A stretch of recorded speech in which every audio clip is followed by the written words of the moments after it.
السلام علیکم ورحمۃ اللہ وبرکاتہ۔ بسم اللہ والحمد للہ والصلاۃ والسلام علی رسول اللہ، اما بعد۔ شوال کے 6 مسنون روزوں کی فضیلت کے متعلق ایک حدیث اور اس کی وضاحت کرنا چاہتا ہوں۔ سیدنا و محبوبنا ابو ایوب انصاری رضی اللہ تعالی عنہ بیان کرتے ہیں کہ رسول اللہ صلی اللہ علیہ وسلم نے ارشاد فرمایا، جس نے رمضان المبارک کے روزے رکھے پھر اس کے بعد شوال کے 6 روزے رکھے تو یہ پورے سال کے روزے ہیں۔ یہ حدیث صحیح مسلم، مسند احمد وغیرہ میں ہے۔ صحیح مسلم جلد نمبر 2 صفحہ نمبر 822 ہے، اور سنن ابی داؤد حدیث نمبر 2433 ہے۔ یہ حدیث اس مسئلہ میں بالکل واضح ہے کہ وہ شخص جس نے رمضان کے فرضی روزے رکھے اور پھر شوال کے بھی 6 روزے رکھے، یہ فضیلت اس کے لیے ہے۔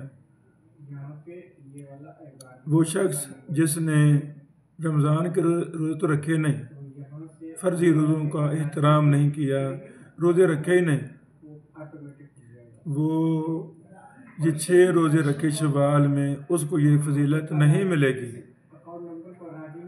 ہاں، نفلی روزوں کا ثواب جو وہ عبادت کرے گا وہ ثواب ملے گا، لیکن اس کو سال کے روزوں کا ثواب قطعاً نہیں ملے گا۔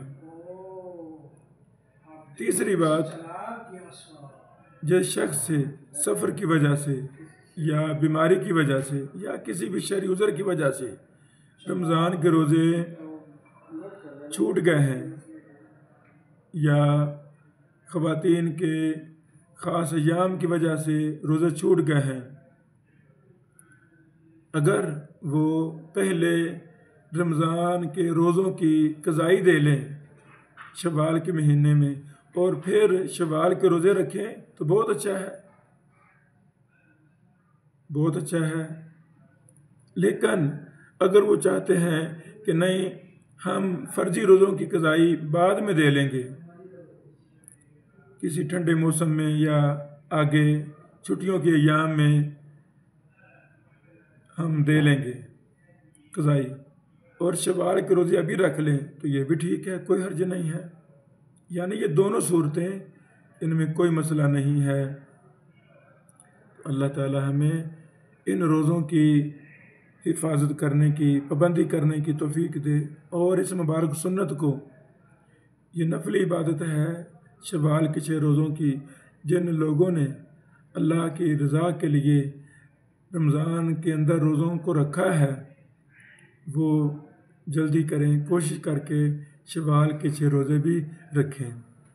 یہاں پر بطور تنبیہ بعض کی طرف سے یہ بھی سننے کو باتیں ملتی ہیں کہ یہ مکروہ روزے ہیں۔ ایسی کوئی قرآن و سنت میں دلیل نہیں ہے، بلکہ ان کا مسنون ہونا ثابت ہے۔ صحیح مسلم کی، مسند احمد کی، ابو داؤد ترمذی کی حدیث جو میں نے پڑھی ہے، اسی پر صحابہ کرام محدثین کا اور آج تک اللہ کی رحمت اور توفیق سے اس مبارک سنت پر مسلمانوں کا عمل ہے۔ ہمیں خود بھی اپنے اہل و عیال کو بھی، اپنے شاگردوں کو بھی یہ روزے رکھوانے چاہیے۔ بارک اللہ فیکم، آمین۔